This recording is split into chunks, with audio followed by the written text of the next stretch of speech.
हमने last time बात करी थी कि हम चॉकोबोट्स एक हमारा बैनर है जिसके अंडर हम बात कर रहे हैं best practices in education and चॉकोबोट्स के अंडर हम लोग ग्लोबल इवेंट्स करते हैं जिसमें ग्लोबल एजुकेटर्स पार्टिसिपेट करते हैं. These events are held twice in a month.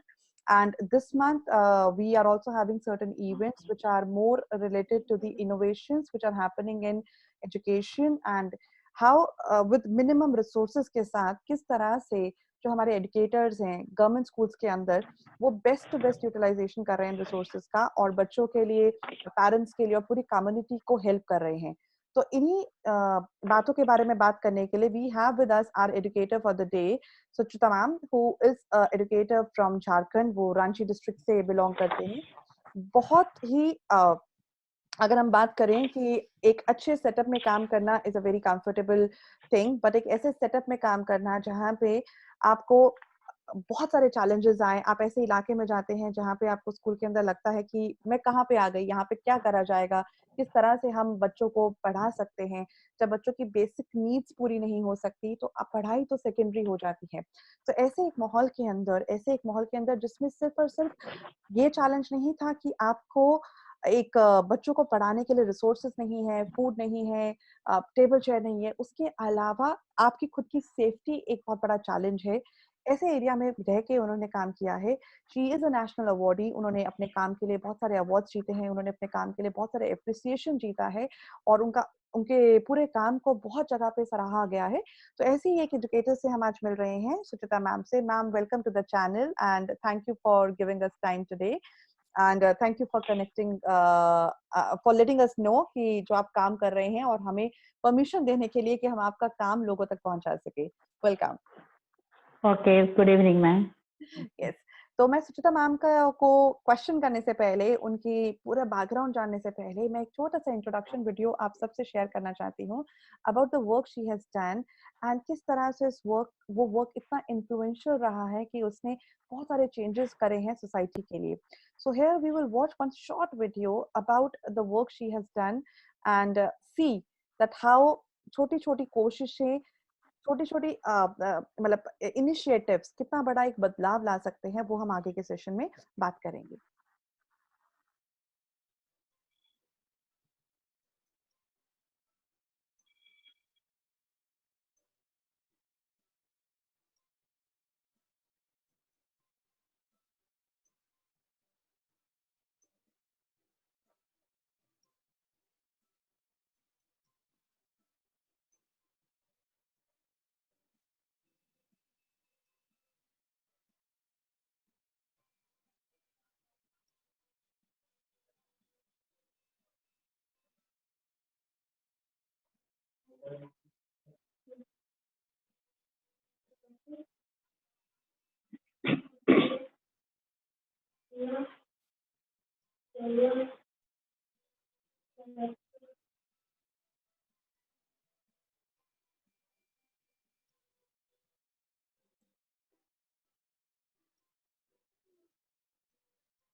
Yes ma'am, back to Suchita ma'am. अब बहुत सारे व्यूअर्स कहेंगे कि मैम क्या स्पेशल है, एक कमेंट स्कूल में एक बच्चा इंग्लिश में बोल रहा है, शायद काफ़ी स्कूल्स में ये इनिशिएटिव स्टार्ट हो गया है या फिर परेड हो रही है, रिपब्लिक डे की परेड हो रही है।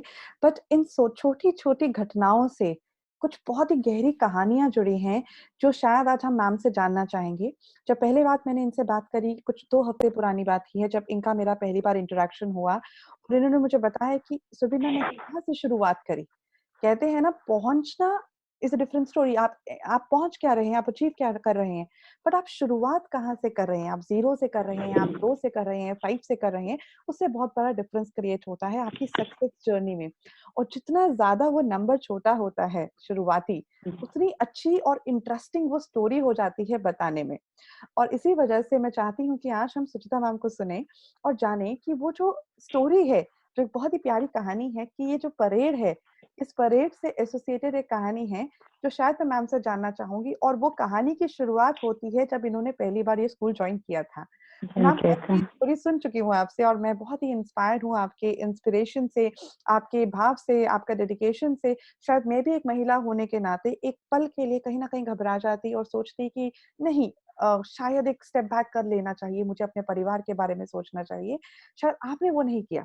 उसके लिए बहुत ही हिम्मत चाहिए ऐसे इनिशिएटिव करने के लिए। तो मैं आपसे जानना चाहूँगी वो कहानी के बारे में, जो वो कहानी एसोसिएटेड है आपका वहाँ पे पहुँचना और ये परेड का होना कुछ 1 साल के अंदर, 2 साल के अंदर जो आपने इनिशिएटिव शुरू करा। Suchita ma'am, please welcome to this session and शुरुआत करते हैं हम आपके कहानी। Okay, good evening ma'am. तो जैसे कि आपने कहा और इस छोटा सा वीडियो जरूर हम देख रहे हैं, उसमें मेरी सारी गाथाएं है ना। मेरे एक झारखंड के एक छोटे से खूंटी जिले के एक अड़की ब्लॉक के अंदर एक सिंदरी स्कूल है, जो छोटा सा गांव है, जो आदिवासी बहुल क्षेत्र है। यहाँ पर मैं जब 2015 में स्कूल ज्वाइन करी, तो सबसे पहले अड़की सुन के तो मैं भयभीत हो गई, क्योंकि ये नक्सल प्रभावित क्षेत्र है। मैं सबसे पहले यही सोची कि वहाँ जाके मैं कैसे काम करूँ। वहाँ हमेशा मर्डर होता है, हमेशा नक्सली इधर उधर ये करते हैं, और मैं लड़की जात कैसे काम करूँगी। तो एक दिन जब मैं ज्वाइन करने आई, तो गाड़ी की भी समस्या, मुझे पहुँचाएगा कौन। बस से तो मैं पहुँच गई, बट स्कूल तक पहुँचने के लिए मुझे बहुत सारी समस्या झेलनी पड़ी। बट वहीं एक फादर मिले, हमारे मिशनरी फादर मिले। मैं उनको रिक्वेस्ट की, फादर मुझे क्या पहुँचा दोगे। तो उन्होंने कहा मुझे कि कहाँ जा रहे हैं। अरे मुझे सरकारी जॉब लग गई है, अब मैं वहाँ ज्वाइन करना चाहती हूँ। कहाँ? तो वही अड़की ब्लॉक। तो उन्होंने बहुत खुशी से मुझे अपने बाइक में बैठा के स्कूल ले आया। जैसे ही मैं ज्वाइन की, मुझे लगा कि बाप रे, इतने ऐसे मतलब एरिया तो लग रहा है डरावना सा, मैं कैसे यहाँ रह पाऊंगी, कैसे काम करूंगी। और जैसे ज्वाइन करी, तो मैं सर को तुरंत बोली कि सर, क्या यहाँ पर यही स्थिति रहती है।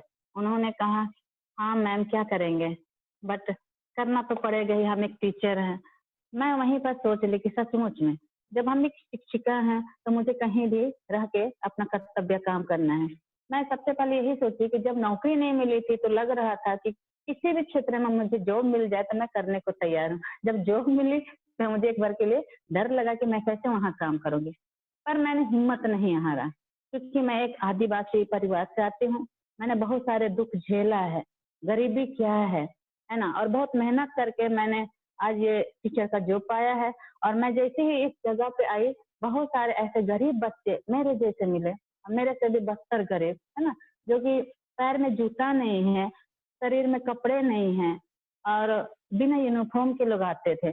ना उन्हें डिसिप्लिन है, ना छोटे बच्चे नेता बह रहा है, मैंने इस तरह का कोई भी नहीं। तो सबसे पहले असेंबली में हमारा वेलकम किया गया। हम लोग जिसमें 5 टीचर आए थे, मैंने कोई डिसिप्लिन मुझे नजर नहीं आया, बस मैं यूं ही खड़े रहे। बट मैं इस यहाँ आने से पहले कस्तूरबा विद्यालय में पढ़ा चुकी थी, रांची जिला के चानो में। और उसके बाद एक मिशनरी स्कूल में मैंने वहाँ, इस प्रकार मैंने एक आशीष विद्यालय, संत जोसेफ उच्च विद्यालय, इस प्रकार मैंने 3 क्षेत्र में काम कर चुका था। इसलिए मुझे लगा कि जब मैं काम करके आई हूँ, तो क्यों ना उससे यहाँ के लोगों को शिक्षा और जरूरी है। शहर में तो सिखाए हुए लोग हैं, और देहात में तो ऐसे बच्चे हैं मुझे जहाँ मुझे शिक्षा का दीप जलाना है, वाकई में शायद मुझे यहीं पर शिक्षा का दीप जलाना है, इसलिए मुझे सरकार ने मुझे यहाँ भेजा है ना। मैं यही सोच करके आ गई। और जैसे ही मैं क्लास में घुसी, वहाँ पर बच्चे नया-नया मुझे देख रहे थे कि कैसे पढ़ाएँगे। शुरू में मुझे भी अतरंडम सा लगा कि बाप रे बच्चे, मैंने अनडिसिप्लिन था। और धीरे-धीरे, जबकि मैं हेड उस समय नहीं थी, लेकिन कैसे मैं बोलूँ कि यहाँ का डिसिप्लिन को कैसे करना है। लेकिन मैं सर से बोली, क्या सर आप मुझे मदद करेंगे तो क्या मैं क्लास को रूम ये कर सकते हो, मैं डिसिप्लिन कर दूँ? तो यस मैम, अब तो आप लोग ही हैं ना हमारे। तो मैंने इस तरह से अपना उनसे इजाज़त माँग के मैं अपना काम शुरू कर दी। और जस्ट अगस्त महीना था, इसीलिए देख रहे हैं कि यहाँ कोई परेड भी नहीं होता है, बच्चे परेड भी नहीं करते। मैंने पूछा कि सर कैसे पढ़, मैम यहाँ आपको पता नहीं है, यहाँ काला झंडा गड़ता है। तो काला झंडा? तो फिर कैसे होगा? नहीं हम लोग नहीं परेड करेंगे, बस ऐसे ही हम लोग पहले दिन ही परेड कर लेंगे। ऐसे तो सर ऐसे कैसे होगा? तो क्या करिएगा मैम, ऐसे ही होगा। उस साल ऐसे ही लोग पैदल मार्च करके केवल झंडा देके सलामी करके लोग चले गए। मुझे अफ़सोस तो लगा कि अरे इतने छोटे-छोटे बच्चों को अगर हमें यूँ ही ऐसे दरकिनार कर दिया जाए तो ये लोग कैसे कल के नागरिक बनेंगे? उसके बाद यहाँ ना बैंड बाजा है, ना कुछ नहीं, माने कुछ साधन नहीं था। और जस्ट नेक्स्ट ईयर मुझे प्रभार मिल गया, हेडमास्टर की पोस्ट मिला। मुझे लगा कि अब मुझे पूरा फुल अधिकार मिल गया है, अब मैं कुछ कर सकता हूँ। उस समय तो मैं एक असिस्टेंट टीचर थी। अब जैसे मुझे पावर मिला तो मैंने ये काम करना शुरू कर दिया। और सर्वप्रथम जनवरी के महीने में मैं गाँव के ही हमारे एक मुखिया है, उनसे मैं मिली और सबसे पहले रिक्वेस्ट किया कि सर क्या आपके फंड में कुछ पैसे हैं? अगर पैसे होते तो मुझे कुछ बैंड बाजा दे देते। मैं यहाँ के बच्चों को सिखाना चाहती हूँ, क्योंकि हम तो बैंड बाजा से सीख करके आए हैं और मैं सीखी हूँ। तो उन्होंने कहा कि अच्छा पता कीजिए कितना पैसा लगता है।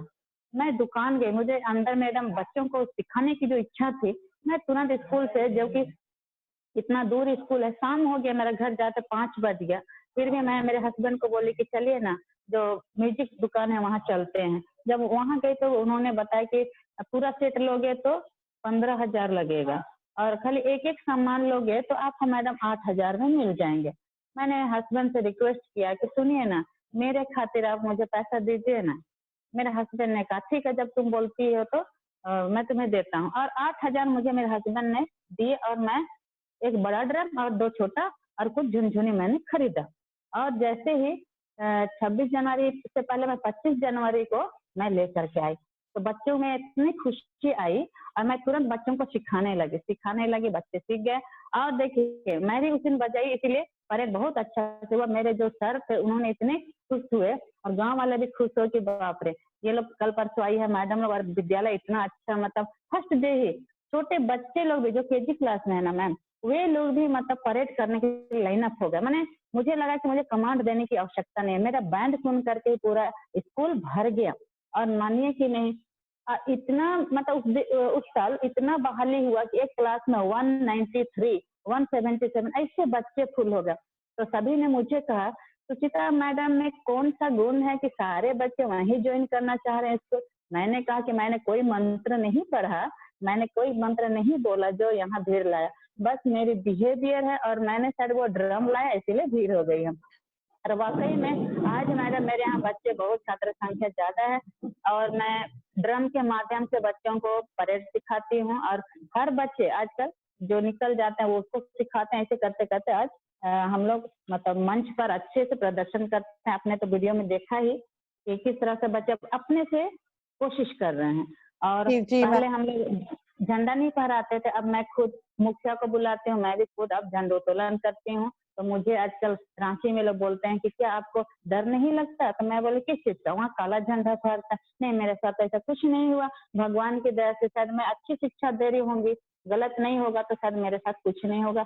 और वही सोच को कि बच्चे भी मेरे जैसे ऑलराउंडर बने मैम, और इसीलिए मैं ये कदम उठाई कि परेड अच्छा हो, बच्चे अच्छे से सीखे, कल को पढ़ाई जी। से नहीं कम से कम म्यूजिक से आगे बढ़े। जी, शुक्रिया मैम। ये बात बहुत प्यारी मैम ने कही कि काला जो मैं बात पे वापस आना चाहूंगी कि मैंने जब आप लोगों को कहा कि परेड करना किसी भी स्कूल के लिए कोई बहुत बड़ी बात नहीं है। हम शायद जो लोग मुझसे जुड़े हैं मोस्टली वो सब लोग प्राइवेट स्कूल से एसोसिएटेड हैं और हम सब जानते हैं कि हम लोग अपने स्कूल्स के अंदर ये इवेंट्स रन करते रहते हैं और रेगुलरली रन करते हैं, हमें कभी दिक्कत नहीं आती। बट जो चैलेंज सबसे बड़ा आता है कि जब आप एक ऐसे स्कूल के अंदर जा रहे हैं, एक ऐसे वेंचर के अंदर जा रहे हैं जहाँ पे आप इंडिया में होके आप इंडिया का तिरंगा नहीं लहरा सकते, वहां पे कहीं ना कहीं भयभीत होने की जरूरत जरूर हो जाती है। वहां पे मैम ने बहुत एक कहा कि कोशिश करके देखी अगर, एंड वही कोशिश उनकी सफल हुई कि जब आप एक अच्छी शिक्षा दे रहे हैं, आप अच्छी एजुकेशन दे रहे हैं, आप ज्ञान के माध्यम से लोगों से जुड़ने की कोशिश कर रहे हैं, तो कोई भी किसी भी तरह का भेदभाव वहां पे खत्म हो जाता है, जो किसी भी स्कूल का पर्पस होता है। जी मैम, आपकी ये बात, मुझे ये वाला एग्जाम्पल बहुत अच्छा लगा था जो आपने मुझे बताया था कि किस तरह से एक ड्रम ने बच्चों को जोड़ने के लिए और बच्चों को पास लाने का एक काम किया, जो हम हमें निजी जिंदगी में बहुत छोटी बात लगती है। मैम, मैं आपसे जानना चाहूंगी, मैंने कुछ बातें नोट करी जब मैंने फोटोज देखी, वीडियोस देखी, मैंने देखा कि आपके बच्चे और बच्चों को बहुत पढ़ाते हैं। कि ये बात ये मैंने शायद ये कितना इम्पोर्टेंट है, या ये कोई कल्चर है जो आप फॉलो करते हैं, या मुझे वैसे ही लगा कि बच्चे आपस में एक दूसरे बच्चों को पढ़ाते हैं। मैं जानना चाहूंगी कि क्या किसी तरह का इनिशिएटिव करा गया है स्कूल की तरफ से जिसमें पीयर लर्निंग जिसे हम कहते हैं यूजुअली, कि पीयर लर्निंग को एक तरह से बढ़ावा दिया जाता है स्कूल में। जी मैम, हमारे यहाँ बच्चों को ग्रुप डिस्कशन तो होता ही है। और हमारे मेरे स्कूल में कोई टीचर नहीं थे मैम, जब से आए थे हम लोग, जब मैं ज्वाइन करी थी तो हम लोग 5 टीचर थे और क्लास केजी से 10th। तो इस सोच सकते हैं कि वहाँ का डिसिप्लिन, वहाँ की पढ़ाई क्या थी। तो जैसे ही हमने इंटर किया तो धीरे धीरे वहाँ का रिजल्ट 100% हुआ। 10th क्लास में 2015-16 में 100% रिजल्ट रहा मेरा। और उसी को देख के इस तरह में इतनी भीड़ होने लगी कि मतलब अगल बगल जितने स्कूल है वो खाली हो गए, मेरे यहाँ पर भर गए। तो यहाँ पर मैं देख रही हूँ कि मेरा भी जोर था। मैंने टीचरों को कहा कि हम लोग जिस मकसद से आए हैं हम वो करेंगे। और मैंने सबको पहले तो ग्रुप में बांटा टीचरों को, जो अंग्रेजी सर हैं, मैंने जो प्रेयर वाला सिस्टम है प्रेयर में उनको दिया। और डेली हमारे असेंबली में इंग्लिश में प्रेयर होती है आजकल, पहले तो हिंदी में होती थी। हमने उसको बहुत ये से समेटा, हिंदी बोलने सिखाया। उनको हिंदी नहीं आती थी, गुड मॉर्निंग नहीं आती थी बोलने, वो सब लोग किए। हमारे टीचरों ने बहुत मेहनत किया, किस तरह से शिष्टाचार करना है। मतलब सबसे पहले हमने डिसिप्लिन को लाया। मैं बोली कि कुछ सिखाने से पहले डिसिप्लिन में लाएंगे, और हमारा वो सक्सेस रहा। फिर दूसरी बात है कि साफ सफाई वहाँ होती नहीं थी, मुझे वो भी पसंद नहीं। और हमने धीरे धीरे वहाँ का माहौल को साफ सफाई किया, इतना तक कि बस्ती के अंदर है मेरे कंपाउंड में, अभी हम शाम को चले जाएंगे, कल मैडम वहाँ टॉयलेट भरा हुआ रहता था। वो भी मतलब सोचिए, टॉयलेट समझ रहे हैं कि मतलब स्कूल के प्रांगण में गंदगी कर देना, शराब की बोतल फेंका होना, क्लासरूम में जो गुटखा है, जो सिगरेट है वो फेंका हुआ, पिंकी थूका हुआ, इस तरह माहौल मैं पाती थी। तो मैं क्या करूं, कुछ समझ में नहीं आता। मेरे लिए बहुत बड़ा चैलेंज था। मैं हमेशा मुखिया के पास जाती थी कि भैया हमें मदद कीजिए, कैसे हम स्कूल चलाएंगे। देखिए बार बार हम टॉयलेट ही फेंकने आए हैं क्या यहाँ, हमारे बच्चे तो इस तरह नहीं करते हैं। नंबर 2 कर देता था, जो कि असहनीय था।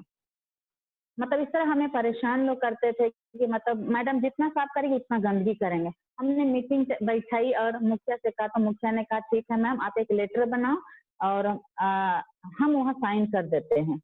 और हमने बहुत सारे उसमें नियम कानून लिखे कि मतलब जो इस तरह का, मुखिया ने लिखा कि जो इस तरह करेगा उसे दंड दिया जाएगा, ये इस तरह, मतलब वो उन्होंने राजनीति वाला काम किया। और हमने बाहर दीवार पे चिपका दिया इस तरह।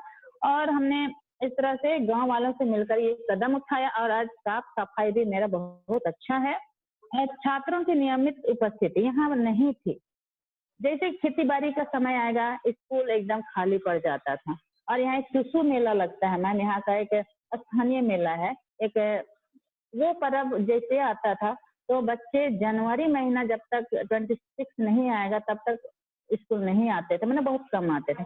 इसको भी हमने पूरा ग्रुप बना करके घर घर गया और सारे स्टूडेंट को कन्विंस किया। मेन तो हमने पेरेंट्स को कन्विंस किया कि इस तरह अगर आप लोग त्योहार ही मनाओगे तो हमारा पढ़ाई कैसे होगा, है ना। बच्चे 10th क्लास में, 9th क्लास में, और इस प्रकार हमारे जो प्रशासन है, हमारे जो पंचायत मुखिया, उन्होंने भी हमारी मदद की और फिर हमने उस मेला जाना और खेती-बाड़ी करना, हमने उसको टाइट किया, काउंसलिंग करना शुरू किया।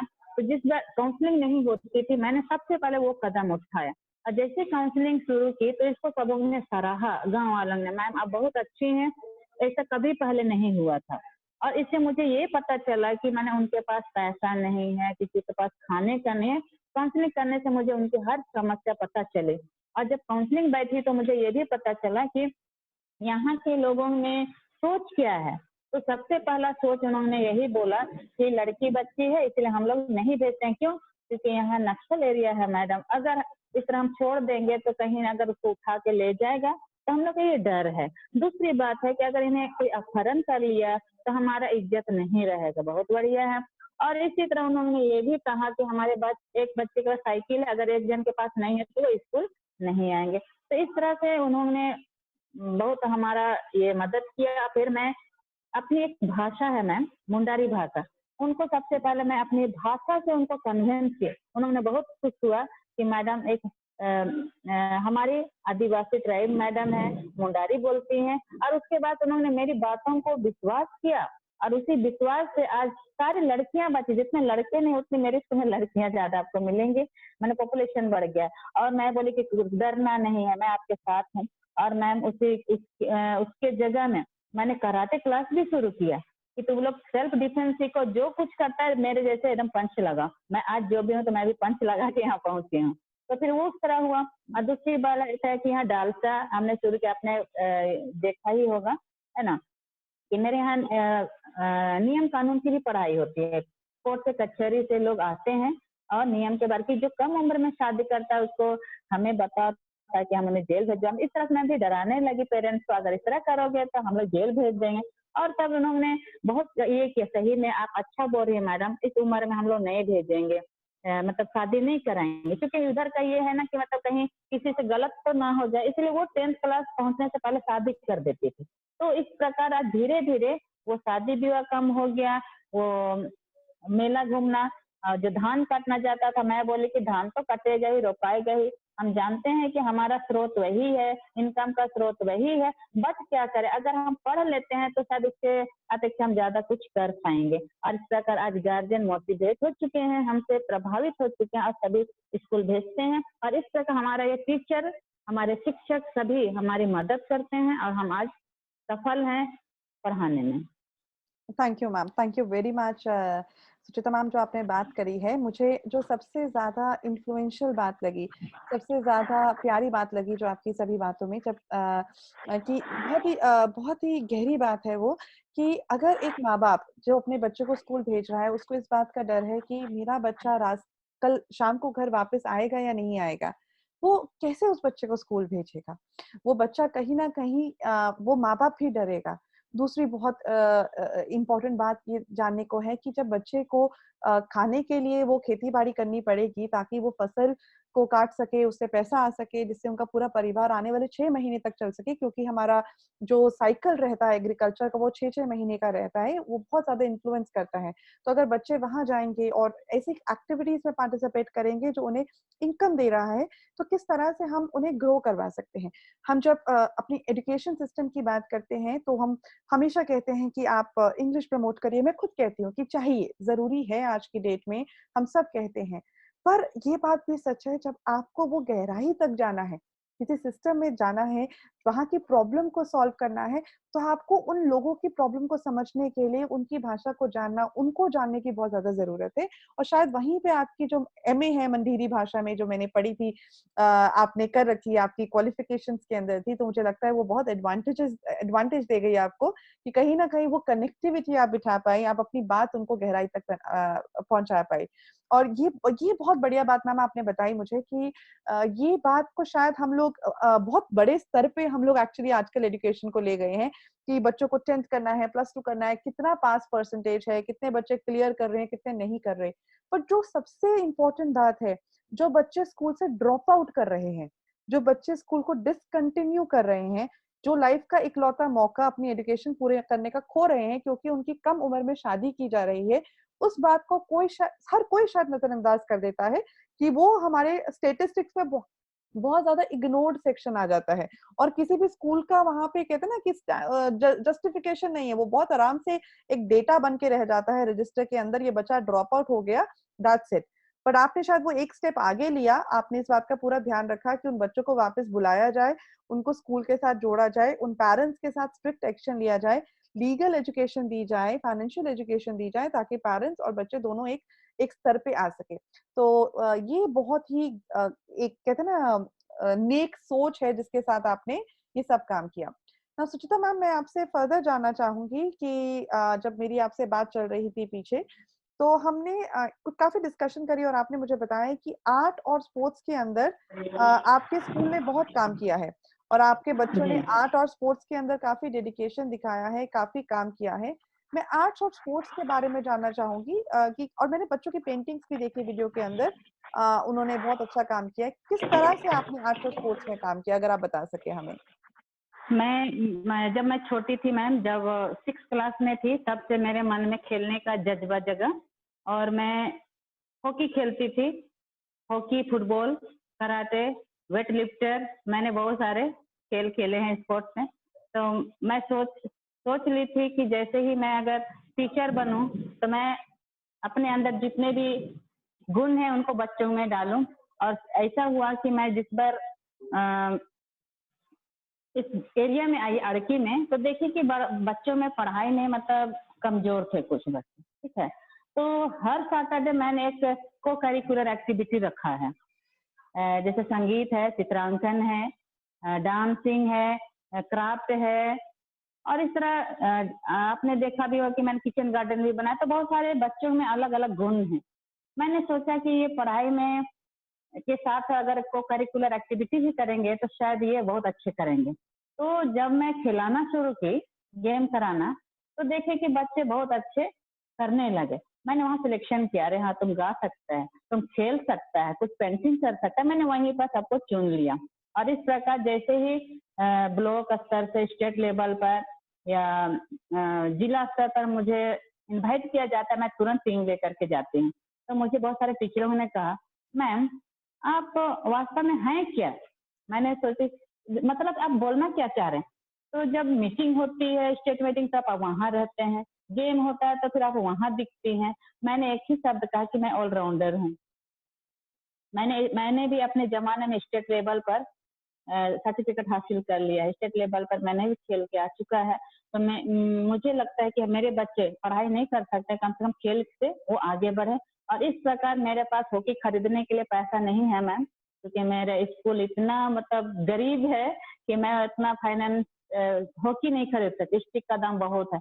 मैं सोची कि जो इसमें पैसा कम लगता है उसी को करे। और इस प्रकार जैसे खो खो, कबड्डी, इसमें पैसा कम लगता है, इसमें केवल गाड़ी भाड़ा चाहिए। तो मैंने उस खेल को शुरू किया और बच्चों ने ये बहुत उत्साह पूर्वक खेला। और वाकई में आज बच्चे 100, 200, 800 खो खो, कबड्डी, हर तरह के गेम खेल लेते हैं। और स्टेट लेवल पर इन्होंने बहुत सारी स्पर्धाएं जीत के आ गई हैं। तो मुझे आज प्राउड फील होता है कि सचमुच में, और एक स्टूडेंट जो है कि जॉब पकड़ लिया है खेल के क्षेत्र में, तो मुझे और ही प्राउड फील होता है कि कम से कम पढ़ाई नहीं, गेम से तो मेरे बच्चे आगे हैं। और वही कारण है मेरे स्कूल में भीड़ ज्यादा हो गई है।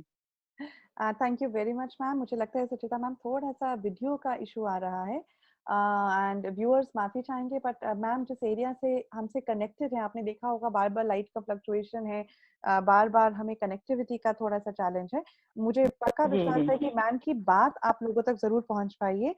हम उनको देख नहीं पा रहे हैं पर उनकी फोटो जरूर नजर आ रही है, पर उनके एक्सप्रेशन शायद हमें नजर नहीं आ पा रहे हैं। बट जो वो कहना चाहते हैं, जो बात को हमें हमसे शेयर करना चाहते हैं कि मुझे ये बात बहुत अच्छी लगी कि मैं खुद के एक लेवल पे करियर कोचिंग करती हूँ। मैं बहुत ज़्यादा बच्चों को हेल्प करती हूँ कि किस तरह से एक सही करियर चूज़ करा जाए। बट मैं हमेशा कहती हूँ कि जब तक आपने उसे जिया नहीं है, जब तक आपने वो खुद किया नहीं है, आप उसको कैसे चूज़ करेंगे? आप कैसे डिसाइड करेंगे कि वो करियर मेरे लिए अच्छा है या नहीं? तो वो आपका जो प्रैक्टिस है कि आपने उनको अलग-अलग चीज़ें करने दी, आपने एक नज़र रखी। मेरा हमेशा मानना है कि एक टीचर और एक पेरेंट एक बच्चे का सबसे बढ़िया करियर एजुकेटर हो सकता है, करियर कोच और करियर काउंसलर हो सकता है। क्योंकि वो बच्चे पे 24 घंटे नज़र रखता है, निगरानी रखता है और वो बहुत अच्छा फीडबैक दे सकता है बच्चे के बारे में। तो वहाँ जी, पे मुझे लगता है कि मैम आपने जो मुझसे शेयर करी है बात कि किस तरह से आपने बच्चों का वो टैलेंट आइडेंटिफाई करा, वो बहुत ही सराहनीय है कि आपने उन पे नज़र रखी, फिर उनको उसी लेवल के आप कॉम्पिटिशन तक लेके गए। स्कूल लेवल तक बच्चों को एक एक्टिविटी कराना अलग बात है, बट उस एक्टिविटी को प्रमोट करना इस तरह से कि काफ़ी सारे बच्चे आपके साथ कनेक्ट हो सकें और अब बच्चों को एक मंच देना। हम हमेशा कहते हैं कि कॉम्पिटिशन का फ़ायदा क्या है? कॉम्पिटिशन का ये नहीं है कि हमें बच्चों में कॉम्पिटिटिवनेस बिठानी है, हमें उनको सिर्फ़ एक मंच देना है कि आपने जो सीखा है उसे प्रदर्शन कर सकें और औरों ने जो सीखा है उसको देख सकें आप। वो आप एक-दूसरे से सीख सकें, जो एक सही मायने में कॉम्पिटिशन का पर्पस होता है। तो वहाँ मुझे लगता है कि मैम आपके स्कूल ने एक बहुत ही बेहतरीन काम किया है, जिसे हम सब एग्री करते हैं। मुझे लगता है कि आधा घंटा हो चुका है जिस सेशन के लिए हम आए थे। सुचिता मैम मैं आखिरी सवाल आपसे पूछना चाहूँगी क्योंकि हमें वीडियो की भी दिक्कत आ रही है और शायद हमारे व्यूअर्स को थोड़ा-सा इंटरेस्ट लेवल का भी दिक्कत आएगा। पर मैं अभी थोड़ा आप नज़र आना शुरू हैं मुझे। तो मैं आपसे एक आखिरी सवाल पूछना चाहूँगी यहाँ पे कि अगर आपके फ्यूचर के अंदर इन्हीं बच्चों के साथ, स्कूल के साथ आपके क्या कुछ सपने जुड़े हैं? क्या कुछ आप करना चाहते हैं? क्या आपके अरमान है कि मैं अगर मुझे ये अपॉर्च्युनिटी मिले तो मैं बच्चों के साथ ये करना चाहती हूँ? शायद आपके कुछ आइडियाज़ जो आप ऑलरेडी कर चुके हैं, आपके आइडिया से ज़्यादा मुझे ऐसा लगता है कि आपका जज़्बा बहुत ज़रूरी है हम सबको जानना कि किस तरह से आपने डिटरमिन्ड होके काम किया है। तो आने वाले टाइम के अंदर, फ्यूचर के अंदर अगर मैं आपसे जान सकूँ कि किस तरह का इनिशिएटिव आप लेना चाहते हैं और किस तरह का प्रोग्राम आप प्लान कर रहे हैं अपने बच्चों के साथ, तो बहुत बढ़िया होगा। आप कुछ बता सकते हैं हमें इसके बारे में? मैम आप म्यूट पे हैं, तो मैं कोशिश करती हूँ हाँ जी। जी। मैं एजुकेशन को लेकर के बहुत चिंतित हूँ क्योंकि ये मेरा आदिवासी बहुल क्षेत्र है। हमारे बच्चे दूर-दराज स्कूल नहीं जा पाएँगे, इसीलिए मेरा सबसे पहला सोच है कि मैं जहाँ रहती हूँ, वहाँ 10+2 खोला जाए और मैं इस बार मैंने सोचा है कि मैं हमारे उपायुक्त महोदय को एक लेटर बढ़ा दूँगी, ताकि हमारे बच्चे दूर-दराज नहीं जा सके, विशेषकर हमारी लड़कियाँ और इस तरह का जो बाधाएँ आती है वो ना हो, इसीलिए मेरा एक अलग एक सपना है कि बच्चे यहीं पर +2 करें और जैसे कि अभी हम लोग बच्चों को यहीं पर इंजीनियर और मेडिकल की भी पढ़ाई पढ़ाते हैं ताकि वे एग्ज़ाम लिखें और कुछ बच्चियाँ मैट्रिक एग्ज़ाम के बाद मेडिकल और इंजीनियर की परीक्षा दे चुकी हैं, रिज़ल्ट आना बाकी है, देखते हैं कि हमारे बच्चे क्या किए हैं। तो हमारे विद्यालय में मैंने करियर गाइडेंस के लिए चार्ट लगा दी है। प्रत्येक वर्ष मैं 10th क्लास के बच्चों को करियर गाइडेंस के बारे में बताती हूँ। हमारे सभी टीचर कि मैट्रिक के बाद किस दिशा में जाना चाहिए, +2 के बाद किस दिशा में जाना चाहिए, क्या पढ़ने से हमें क्या मिलेगा, आर्ट्स पढ़ने से हम क्या करेंगे, कॉमर्स पढ़ने से हम क्या करेंगे। इस प्रकार हम सभी टीचरों में ये आज ये उत्साह है कि हमारे बच्चे कम से कम गाँव से भी एक आईएएस ऑफिसर बन जाए, सबों का ये सपना है कि आईएएस ऑफिसर बन जाए तो हमारा जो अड़की क्षेत्र है, जो गरीब क्षेत्र है और निक्सलाइट एरिया है या फिर बोलेंगे असुविधाहीन क्षेत्र है, वहाँ पर इस तरह की समस्या ना आए। क्योंकि होता है ना, अगर दिल्ली में बैठने से मुझे गाँव का सुविधा पता नहीं चलेगा। जैसे व्हाट्सएप चलाते हैं, जैसे मुझे परेशानी हो रही है ना व्हाट्सएप चलाने में। तो यदि हम दिल्ली में बैठ के योजना बनाएँगे कि हमारे बच्चे भी डिजिटल बन जाएँ, तो हम वो नहीं कर पाएँगे। बट मेरा यही कोशिश रहेगा कि हमारे बच्चे ही इस तरह का अगर एम लेके चले कि मैं आईएएस बन करके मैं एक वीडियो बन के इस एरिया को अगर डेवलप करूँगा, तो शायद मेरे लिए वही सबसे बड़ा सपना पूरा होगा। Thank you ma'am, thank you very much. अगर सभी एजुकेटर्स आपकी तरह रखने लग जाएँ और इसी तरह से कोशिश करते रहें, कोशिश करना ना छोड़ें और एक जी। उनका इकलौता विज़न रहे कि वो मेरे बच्चे हैं। सबसे इम्पोर्टेंट बात है कि हुँ। वो मेरे बच्चे हैं, मुझे ध्यान रखना है कि मैं उनको क्या सिखा रही हूँ, कैसे उनको आगे बढ़ा रही हूँ, तो हम बहुत ही अच्छे तरीके से ग्रोथ देख सकते हैं। थैंक यू फॉर जी। Your time today ma'am. आज हम आपसे बहुत अच्छी बातें सीख पाए। आपने किस तरह से एजुकेशन के क्षेत्र के अंदर एक ऐसा क्षेत्र जिसमें काम करना कहते हैं ना मुश्किल ही नहीं नामुमकिन था कहीं ना कहीं। बहुत लोगों के लिए आपने वहां पे काम किया, आप अपलिफ्टमेंट लेके आए, सिर्फ बच्चों की जिंदगी में नहीं बल्कि और भी लोगों की जिंदगी में जो उनके साथ जुड़े हैं। तो यही कुछ बातें हैं जो हम चौकोमोट्स जो हमारा मंच है उसके जरिए हम लोगों तक पहुंचाना चाहते हैं। It's a completely social initiative जिसके अंदर नेशनल लेवल और इंटरनेशनल लेवल के एजुकेटर्स हमारे साथ जुड़े हैं। वो बात कर रहे हैं कि क्या क्या करा जा सकता है एजुकेशन के क्षेत्र को बेटर करने के लिए और उसमें इम्प्रोवाइजेशन लाने के लिए। तो इन्हीं बातों को ध्यान रखने हम लोग ये सेशंस कर रहे हैं। इस हफ्ते को हमने डेडिकेट किया था गवर्नमेंट स्कूल के प्रैक्टिसेस के ऊपर, और आज हम मिले हैं इसी चीज के रिगार्डिंग हम सुचिता मैम से। सैटरडे को हम फिर मिल रहे हैं हमारे एक और एजुकेटर के साथ जिनका स्कूल एक एग्जाम्पल है गोवा के अंदर, जहाँ पे 30 और स्कूल्स के लोग विजिट करते हैं रेगुलरली उसके एग्जाम्पल्स देने के लिए। ऐसा स्कूल जहाँ पे गवर्नमेंट स्कूल्स के अंदर सैनिटरी पैड्स भी अवेलेबल कराए गए, मशीन्स भी लगाई गई, वेंडिंग मशीन्स लगवाई गई हैं। जो वो एजुकेटर हैं जिन्होंने एक्चुअली इंडिया का डिजिटल करिकुलम के अंदर कंट्रीब्यूट किया जब ये कोविड-19 का दौर आया। तो हम उनसे भी मिलेंगे बहुत जल्दी सैटरडे को। इन केस आपके पास कोई ऐसे एजुकेटर्स हैं जो जिन्होंने कुछ ऐसा काम किया है जो बाकी की सोसाइटी के लिए एग्जाम्पल बन सकता है, एक लर्निंग बन सकता है, so please connect with us, let us know. We would love to share this story on a platform with everybody. So हम उनको भी इंट्रोड्यूस करना चाहेंगे। हम चाहते हैं कि ज्यादा से ज्यादा प्रैक्टिसेस हम लोगों तक लेके जाएं। Thank you very much, viewers. Thank you very much, Suchita ma'am, for your time today. It was wonderful talking to you. It was wonderful talking to everybody. And thank you for coming back on our challenge, everyone. हमें नहीं पता कि कितना आप लोग benefit ले पा रहे हैं, पर मुझे ऐसा लगता है कि हर एक लाइव सेशन से अगर कुछ दो लोग भी कुछ एक लर्निंग लेके जा रहे हैं और आगे दो लोगों को वो बात बता रही हैं, तो अपने आप ही एक एक्सपोनेंशियल साइकिल स्टार्ट हो जाता है। वो मेरे लिए सफिशिएंट है। Thank you very much. God bless you all.